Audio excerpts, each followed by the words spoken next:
like throwing open the window and shouting that the world is a wonderful place, Jeeves? No, sir. Or dancing in the street, scattering petals on the passers-by? Only infrequently, sir. Well, then it's quite obvious that you've never been threatened with marriage by the appalling Madeline Bassett, only to be saved at the bell by the intervention of the unspeakable Roderick Spode. They make an interesting couple, don't they, sir? Let us hope that the engagement stays the course. It's only got to stay until Saturday, Jeeves. We have dispatched the traditional toast rack. On Sunday morning, Madeline Bassett will awaken as the Countess of Sidcup and be out of Bertram's hair forevermore. I trust that your optimism is justified, sir. You're being a positive wet blanket this morning, Jeeves. I'm going down to the roads while you pack. Very good, sir. Thank you. What no, Bertie? I haven't seen you in a new day. I know, I've been rather busy. Coming down to Totley this week. Totley? No, why? The wedding. Madeline Bassett and Roderick Spode. Oh, no, wouldn't be after that. Well, since the time Barbie and I dressed up in black shorts as one of Spode's rallies and bombarded him with turnips. Well, I'm sorry you won't be able to join us. Well, I couldn't anyway, as a matter of fact. Far too busy with Plumbo Jumbo. Plumbo Jumbo? Plumbo Jumbo. It's a good name, isn't it? That was my idea. I've sunk all my money into this, Bertie. We haven't got any money. Yes, well, all my father's money. He's going to make me a fortune. Now, I've come across this inventor chap here, name of Whifflingham. Now, one of the things he's been working on for years is this machine. Now, it not only clears drains, but it coats the pipes with this secret sort of mixture while it does so they never get blocked up again. Anyway, I put my advertisement in all the papers, and I'm just sitting back waiting for the work to flood in. Is that a joke? Is what a joke?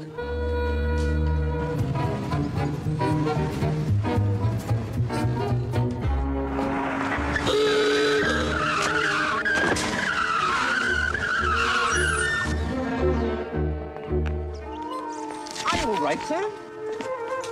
You ought to take more care, Cocky. Dancing about in the middle of the street like that. Thought you were a goner. Oh, I blasted well nearly was a goner.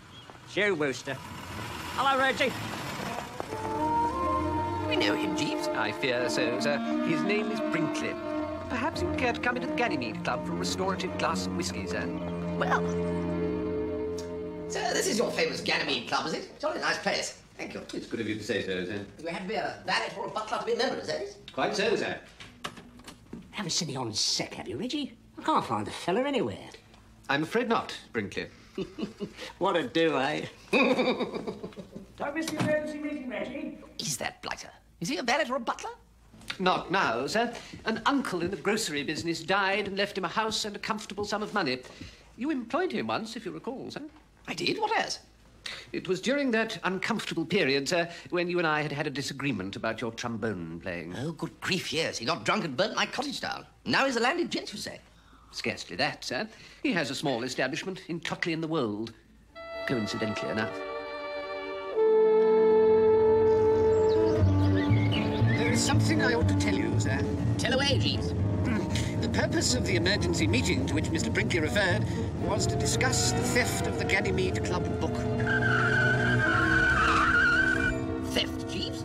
Yes, sir. It's been stolen? The book in which you've written down all my endearing eccentricities for the amusement of your fellow Ganymedians? Not only your characteristics, sir, but the idiosyncrasies of all the gentlemen's gentlemen, if I may so put it.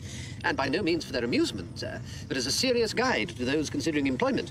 The penalties for omitting any details are severe, sir. You know what that blasted book invites, Jeeves? Blackmail, that's what it invites. Now you tell me that the blasted thing has been stolen. Well, what will be the upshot, Jeeves? Ruin. That'll be the upshot.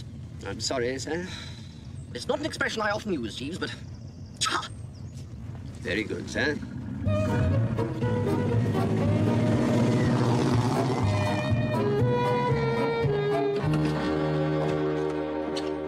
Good Lord! Ginger Winship! Bertie, what nice to see you. You're down here for the wedding? No. There's a by-election. I'm standing for Parliament. No. I am. But you're an absolute idiot, Ginger. I know, but it's a safe seat. I didn't particularly want to, as a matter of fact, but my fiancée insisted. She said I ought to carve out a career for myself. Yes, well, they're like that. Drink? No. My fiancée says drink hardens the arteries. Ah, well, my arteries could do with a bit of hardening. She has me on a reducing diet, too. Good God. Sounds just like Florence Cray. Who sounds just like Florence Cray? Ah, Florence. Ginger was just telling me about this beautiful, highly intelligent girl he's got himself engaged to, and I said... Harold is engaged to me. Ah, well, that explains it. You're down for Madeline's wedding, I presume? Good. You can do some canvassing for Harold while you're down here. Well... Good. Come on, Harold. You've got your meeting in 10 minutes. You too, Bertie.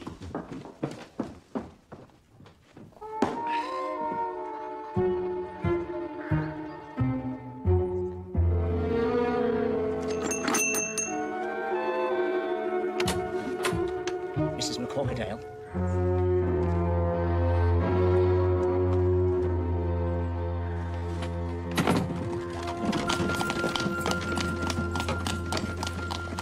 Ladies and gentlemen, well,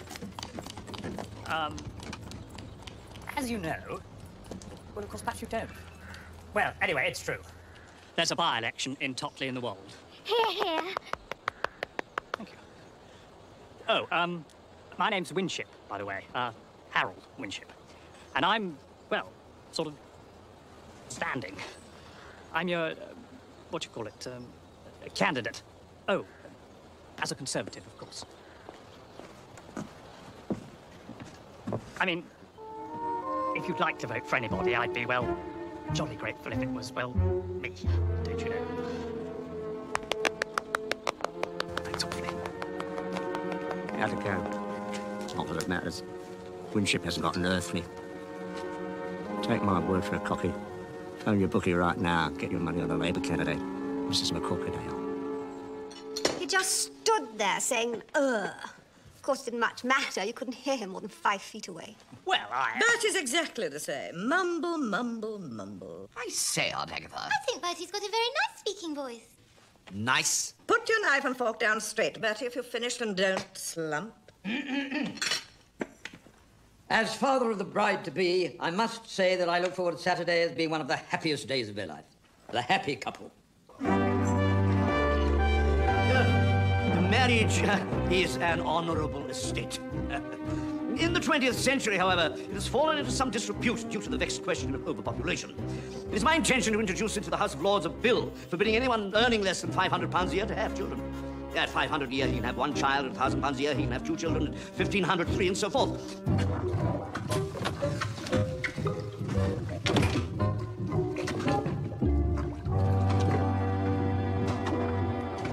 Something up with the bath. The water appears reluctant to drain, sir. Got the plug out, have you? That was amongst the first things I thought of, sir. I exchanged words with the man Brinkley earlier this afternoon, sir, at Mr. Winship's election rally. Yes, I noticed. I must confess I was somewhat perturbed by his manner. Oh? What did he say? He advised me to place a wager on Mrs. McCorkerdale, but it was not so much what he said as the easy insolence with which he said it, as if he knew something that was not common currency and that he could profit by it.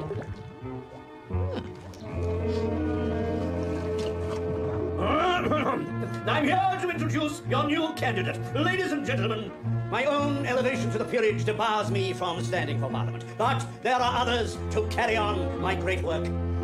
My design for a giant collapsible channel bridge, first to tempt the unsuspecting foreign hordes and then to hurl them into the waves below, is well underway. The most slimy creature called Brinkley. He has this book in his possession, which, he says, contains information about some youthful indiscretions on behalf of my opponent in this election, Mr. Winship, which, if made public, would be certain to make the worst impression on the voters of Totley and the Wold, and, as he put it, make it a walkover for me. He's asked me for money for the book. Oh, what did you do? I sent him away with a free and ear, of course. But I thought it only proper to let Mr. Winship know. The moaning minis will try to tell us that these measures I indicate are too radical, too bold.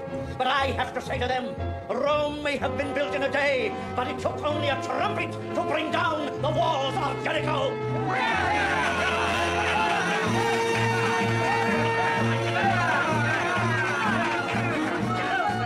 I should now like to present to you the face of modern conservatism, my good friend, your candidate, Gerald Parsnip. Harold Winship.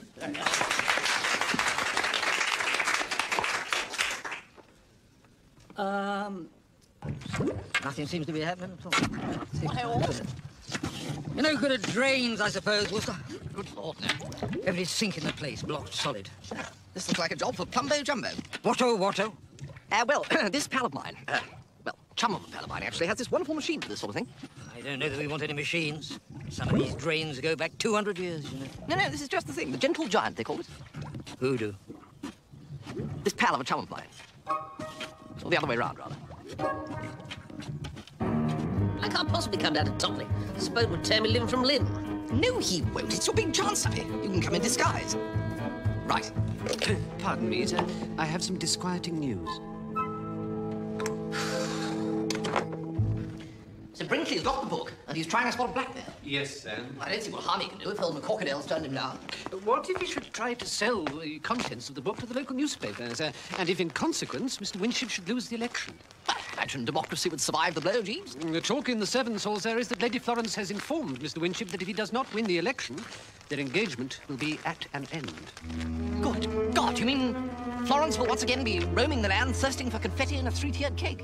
Indeed, sir. She may once more turn her attention to faithful old Wooster. It seems to me most likely under the circumstances, sir. This is serious, Jeeves. There's nothing else for it. We shall have to steal that book back from Brinkley.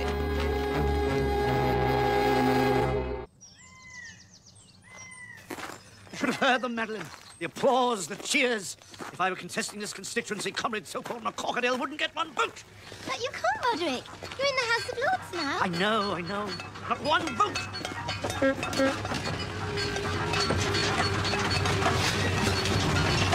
What in God's name was that?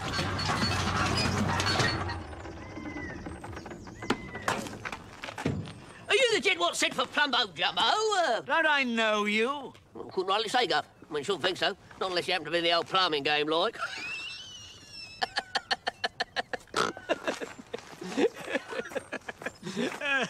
Of course, strike a light. It's me, Tuppy. I know it's you, you fool. Let's get out of here, Jeeves. We've got a burglary to commit.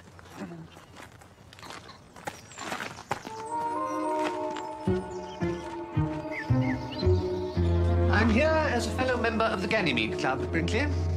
I have reason to believe that you have absconded with the club book, which, as you well know, is strictly against the rules. Oh, now, come along, Reggie. You had no right to remove that book from the club. Business is business, Reggie. I've done some pretty heavy betting on McCorkadale, and I have to protect my investment.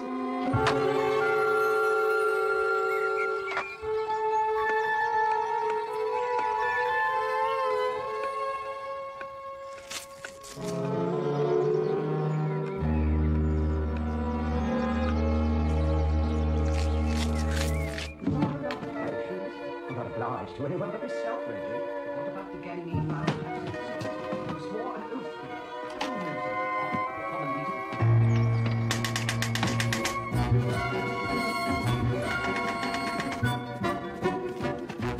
to I've spotted a burglar. He was climbing in from upstairs window, sir. I removed his ladder so he could not make his escape, sir. What? Through there, Mr. Waite. Hands twisted. Down to the white place, sir. Move, Reggie, move.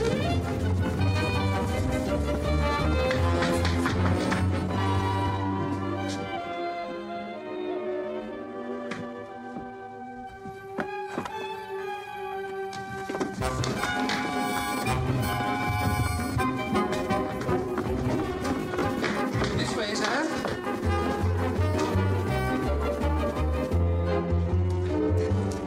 Well, I think we can slow down now, Jeeves. There's no one after us. I shall feel more secure, sir, with the Ganymede book safely locked away. Well, then you take it on out to the house and lock the bloody thing away. I'm going to sit down and catch my breath. Very good, sir.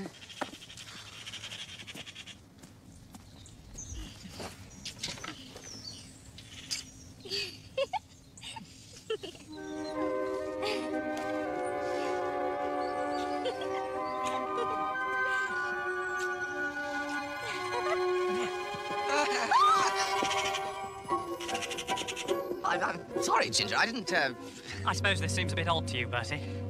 I love Magnolia. No, Ginger. Put yourself together. You're meant to love Florence. Oh, Bertie. The trouble is you meet this girl with a perfect profile, curly hair and a willowy figure, and bingo, you say to yourself, this is the one. Accept no substitutes. Little knowing you're linking your lot with a female sergeant major with unusually strong views on the subject of discipline. Well, no, Florence is firm. I grant you, resolute. She's a nag. Well, no, she offers advice. If only I'd looked a little further. I'd have found the kindest, sweetest, gentlest girl that ever took shorthand. I allude to Magnolia Glendennan. She's my secretary. Yes, well, I'm sorry, Ginger, but there's a snag here. I expect you spotted it. Florence. Well done. No, it's all right. I'm going to get Florence to break our engagement. No, Ginger, let's not be hasty. I'm going to lose the election. But how? The voters of Totley in the world would elect Bobsy the cloth-eared bunny rabbit if he was wearing a blue rosette. Ah, but you don't know about Brinkley. Brinkley and the Ganymede Club book. Oh, you do know? Mm-hmm. But anyway, that book contains a lot of damaging stuff about me. If it was revealed, it would hand the election to Mrs. McCorkadale on a plate. So anyway, I've given Brinkley £100, and he's getting the book for me. The first thing I'll do is send it to the Totley Argus Reminder with instructions to publish. Well, Ginger, I'm afraid I have bad news for you. Jeeves has the book. Well, that's good. He can take it to the Argus Reminder. Well, I'm sorry, Ginger, but to Jeeves, that book is absolutely sacred. We never let it out of his hands. You can persuade him, Bertie. Well, I doubt it, Ginger. Do my best, of course. How long is this going to take? There you are, you see. You can't rightly say, Gov, can you? I mean, how long's a piece of haddock got? Right, sir. Here we go, ladies and gents.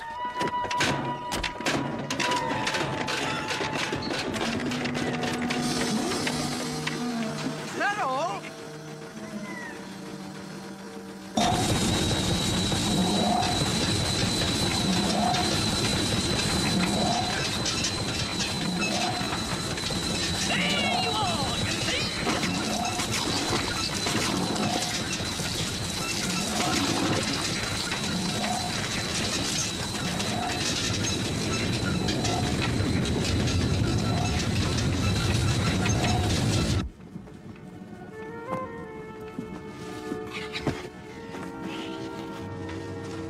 Bertie, what did Jeeves say about the book?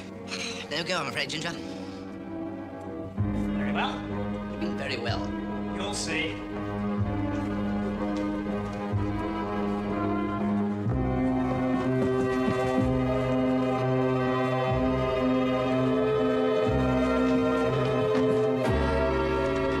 What are you doing in here? Oh, I wasn't, Oh, it isn't, Who are you, anyway? Oh, I was just coming to see you. What for? What's that book you're carrying? It's a book. I'm carrying it. Bring it here. It's nothing. Don't palter with me, man. Bring it here.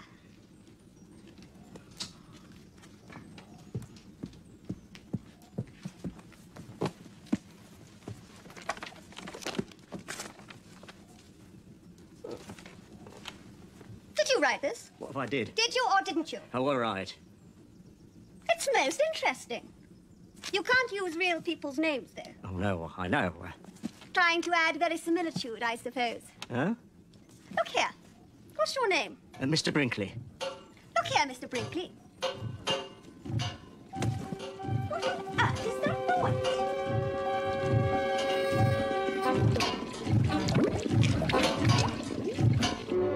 What do you mean the book's gone?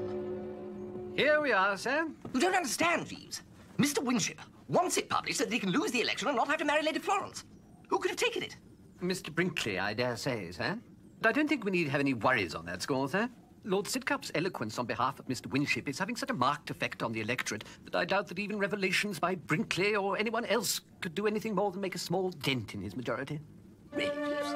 You sure? Well, that's wonderful. The way forward for this country, out of the slough of despond it has fallen into, is through public ownership of mines, railways, road transport, electricity generation, and all other essential services. Don't let my opponent frighten you into thinking otherwise.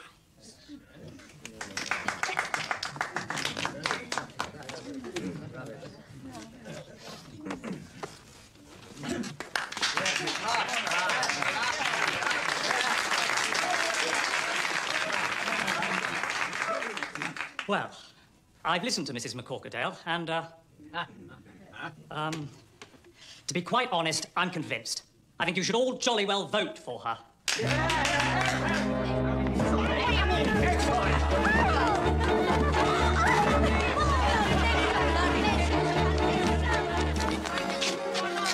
Ginger, you were wonderful. Ladies and gentlemen, please.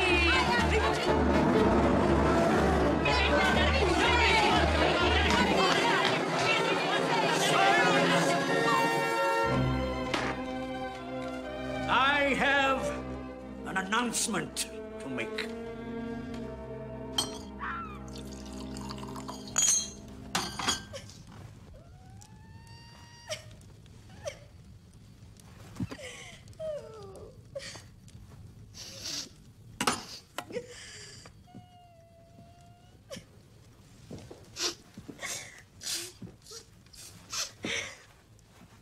Oh, Bertie. How could he, Bertie? Oh, what, oh, Florence, I didn't see you there. How could Harold give up the election in that cowardly manner? Well... What is wrong with men today? Well? Perhaps I misjudged you, Bertie. Yes, perhaps you are no worse than the rest of them. Oh, I am. Much worse. I'm going to give you one more chance, Bertie. Well, I don't deserve it. No, perhaps not. But fate has ordained it. You may announce our engagement, Bertie.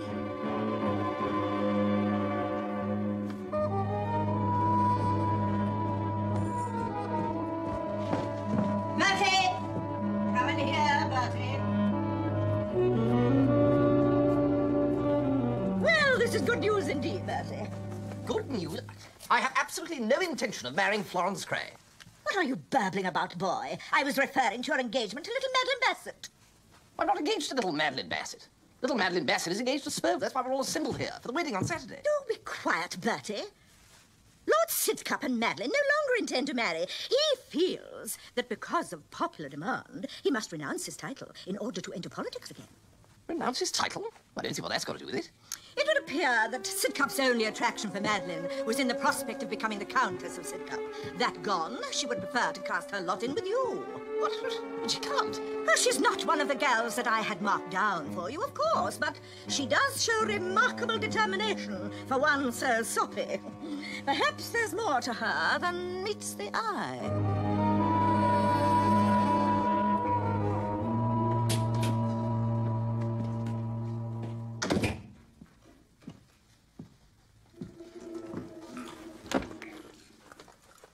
The dinner gong has sounded, sir.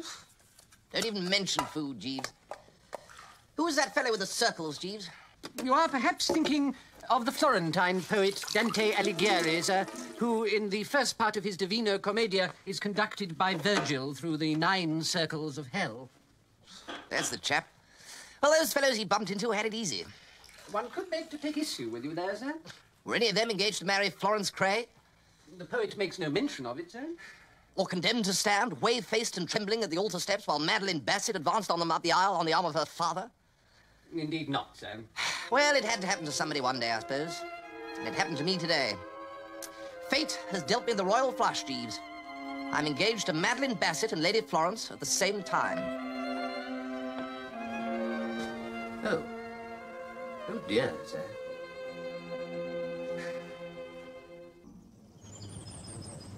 I'm sorry, Roderick, but there's nothing I can do about it. You brought it on yourself. I know.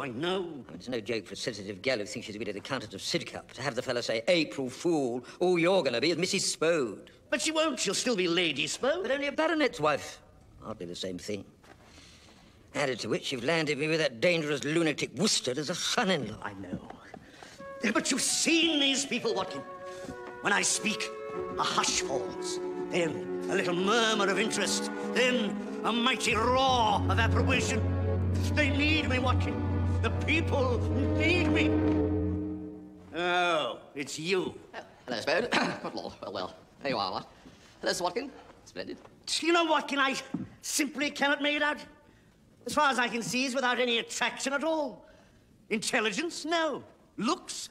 No. Efficiency? No. When one considers all his defects, one can only suppose that Madeline is marrying him in the hope of reforming him. No. You see... Be quiet, Wooster. Let me tell you something, Wooster. If you disappoint little Madeline's hopes, I shall be waiting for you. Right. Well, toodle-pip. Oh! Why, Bertie, are you saying good morning to the flowers? Yes, that's right. Oh, Bertie, we were always soulmates. Really? No, Bertie, don't kneel to me. You've waited so long and so patiently, and at last tomorrow you are to get your reward. Tomorrow? Oh, the ceremony was all arranged anyway, and Daddy says we can't afford to cancel it and do it all over again.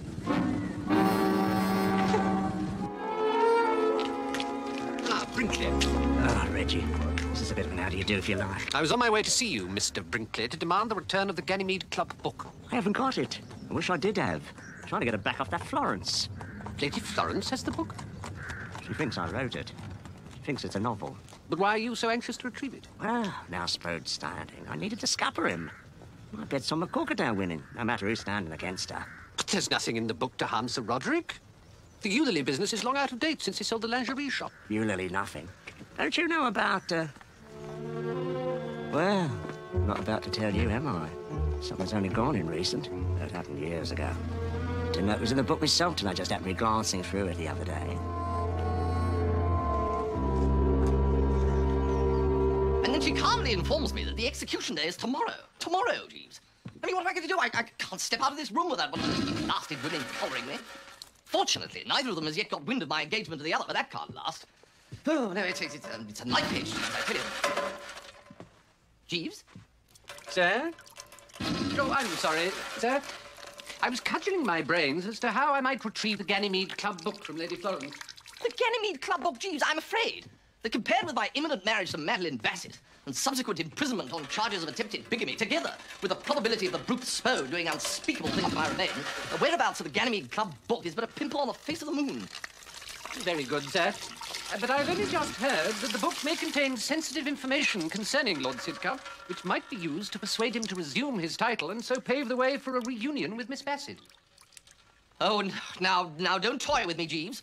Don't give a condemned man false hope. Oh, wait a minute. It's not that old Eulalie business again, is it? No, sir. Something only recently inserted. Really? Oh, Jeeves. Jeeves, I'm sorry. I should have had faith. No, I'm not myself. Madeline Bassett's been preying on my mind. The prospect of being linked for life to a girl who would come down to breakfast, put her hands over my eyes and say, guess who, has given my morale a wallop. I can understand, sir. Very unpleasant. And what Lady Florence might do at breakfast is beyond imagining. Well, Jeeves, we must get that book.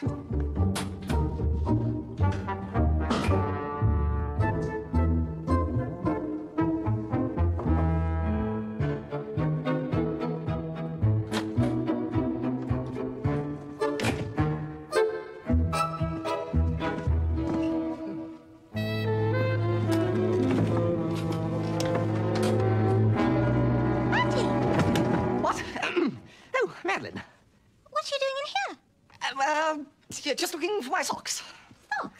Why would you look for your socks in Florence's room? Florence's room? Oh, where am I? I feel faint. I must say, Florence, this engagement of Bertie's makes me very happy. Well, I'm glad that you're pleased. Are you all right, Bertie? Where am I? I just told you you're in Florence's room. What I want to know, Bertie, is... Who are you?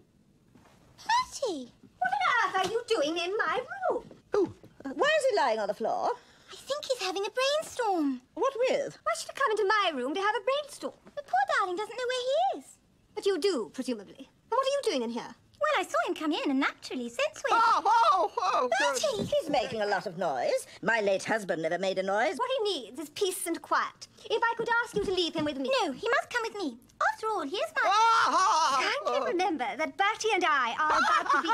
With a Bertie, darling. Please do not address Bertie in that over-familiar tone, Nadler. I don't see why she shouldn't. She is, after all... The agony. It's getting worse. Perhaps I can be of assistance, ladies? Oh, Jeeves. Have you ever seen him like this before? With increasing frequency, I regret to say, Lady Florence. We should loosen his collar. I hardly think such drastic measures are called for, Miss Bassett, if you'll allow me. Can you walk, sir, if I assist you? Jeeves.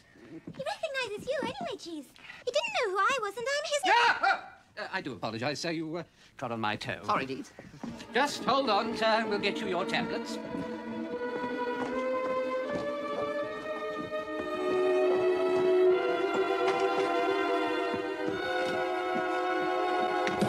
By George, Jeeves, that was a close call. Did you find the book, sir? No, Madeline came along before I had a chance to look properly. Well, I can't risk it again. You'll have to do it.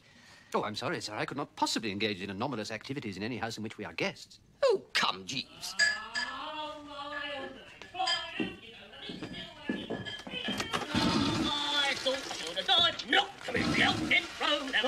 Tuppy.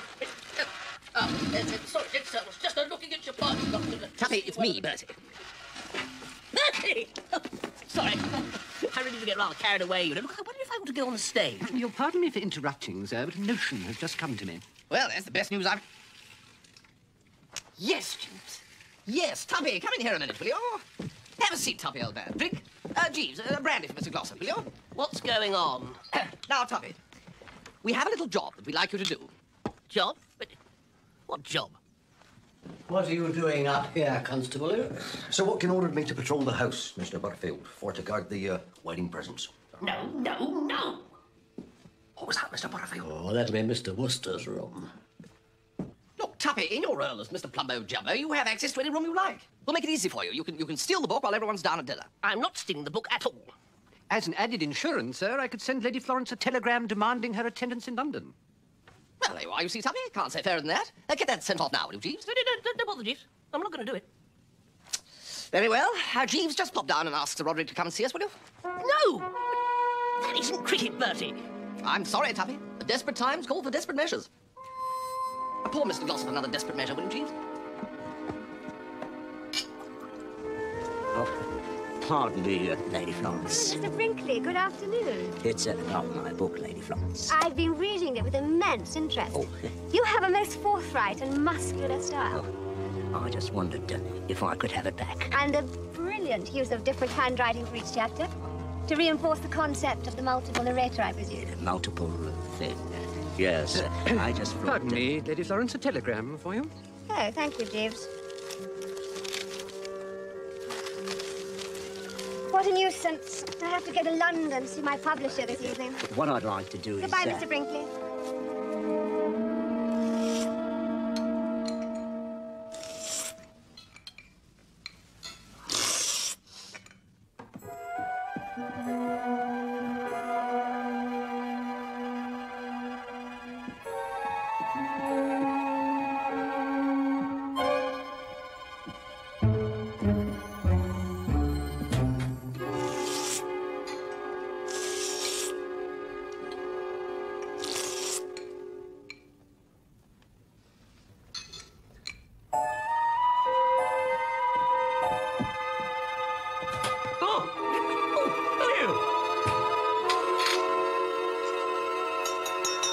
My friends, the Totley in the World by-election, for which I'm standing, is merely a beginning.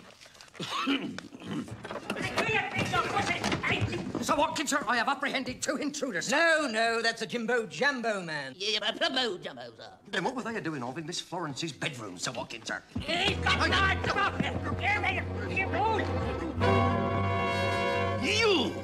You're the man who ruined my Earl's Court rally throwing Swedes. Turn it. No! No! Do you know what I'm going to do? No, Roderick, leave him alone. Is there any chance of getting the plumbing fixed? Mind you, he's only made it worse so far with that Dumbo Crambo. Plumbo Jumbo. I'm going to put you all over the lawn. And then I'm going to dance on the fragments in hobnail boots.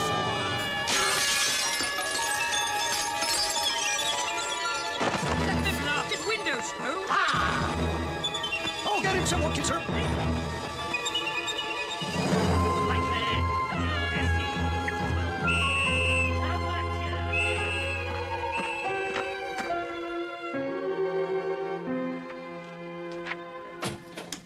Any luck, Jeeves? Oh, indeed, sir.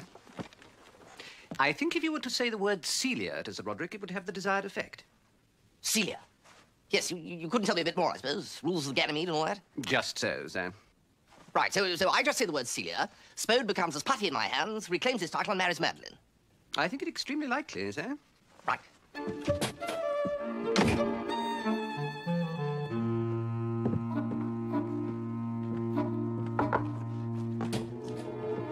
You? Yes, please, Spode. Now, I want you to give up this extremely stupid idea of standing for Parliament. Oh, you want me to give up this extremely stupid idea of standing for Parliament, do you? Yes, I do. Well, you should have said so before, Wooster. You snivelling little wet.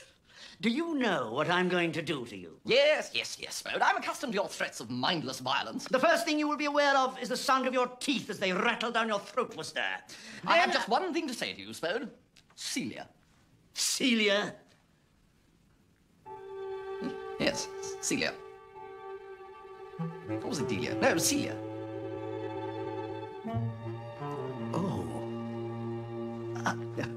Oh, Celia. So, let's hear no more of it, Spode. I'm sorry, Wooster. Well, apologies are just not good enough, Spode. No, I know. I'm sorry. Oops, there I go again. Well, just look to your behaviour in future. Wait a minute. Wait a minute. Now, look here. What about Celia? Well, you don't know anything about Celia, do you? Well, it's a girl. Ha! You don't know anything about Celia. And even if you did, you wouldn't be able to prove anything. Now, yes, but now.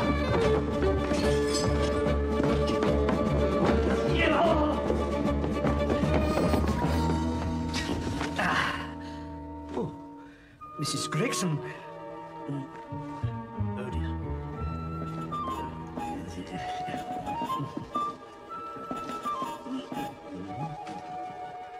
Now, you're sure you can get proof in London, please? I believe so, sir. Be back by morning? I will do my very best, sir. Go then, Jeeves, on wings of what's it. Very good, sir. Otherwise, tomorrow I'm the chief mourner at my own wedding.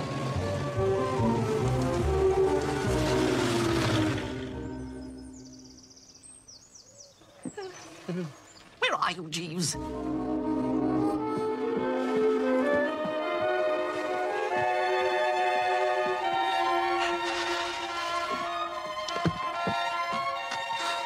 Take it like a man, Wooster. Jeeves! Ha!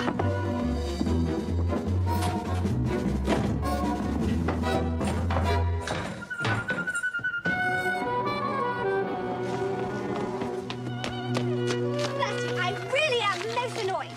That telegram purporting to come from my publisher was a hoax. Good Lord. The time was not altogether wasted, however. I was able to give a lot of thought to our forthcoming wedding, as I dreamt. Oh, good. St. Margaret's, Westminster, I think, don't you? Yes. Well, Of course, Daddy will expect the reception to be at the Park Street house. Ha. Now, do you... Just come get my powder. Bertie, you mustn't see me! Why did she say that you mustn't see her? Did she say that? I thought she said the dress looked seamy. See me? Yes, that's why she's rushed back into her room, I expect. Take a few seams out. Bertie, can you just stop drivelling for one moment and tell me just exactly what is going... Oh, all right, dash it. Very well. Madeline and I are going to get married. No. Madeline is going to marry the Earl of Sidcup. No, she isn't. She's given him the bum's rush and I'm... She's marrying you? Yes, in about half an hour. What? Wooster! Where's that blasting chum on the part of a friend of yours? Well, how should I know? Slow chased him off. It's things to run in! You slipped out that buddy. Made it worse, you bloody idiot. You better get off to the chapel, Wooster. Sir Roderick's waiting for you. He's going to be your best man. What?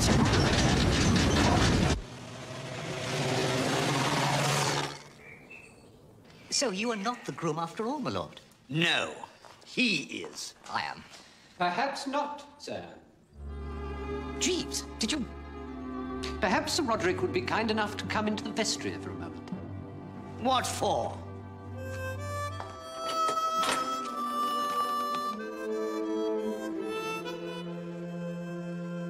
Celia.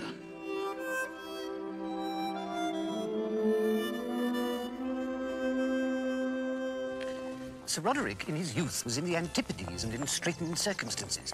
Those circumstances improved dramatically overnight, and Sir Roderick was strongly suspected of nobbling Celia in a kangaroo race, a sport to which our Australian cousins are inordinately attached. That was the actual Celia? No, sir, but I felt that the likeness was sufficient to deceive Sir Roderick.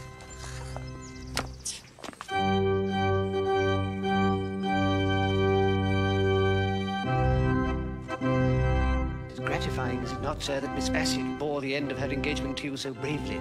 Bravely wasn't the word for it, Jeeves.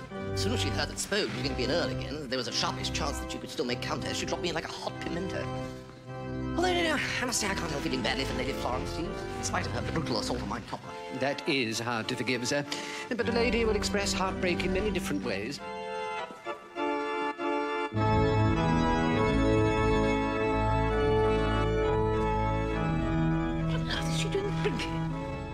I persuaded Sir Watkin that Brinkley was just the type of personage to restore the faith of the local electors in the Conservative Party.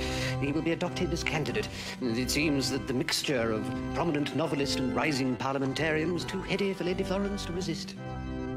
Well, of all the callous, heartless, unfeeling women, Jeeves. Precisely, sir. Thank you, Jeeves. I endeavour to give satisfaction, sir. Dearly beloved, we are gathered together here in the sight of God and in the face of this congregation to join together this man and this woman in holy matrimony, which is an honourable estate instituted of God in the time of man's innocency, signifying unto us the mystical union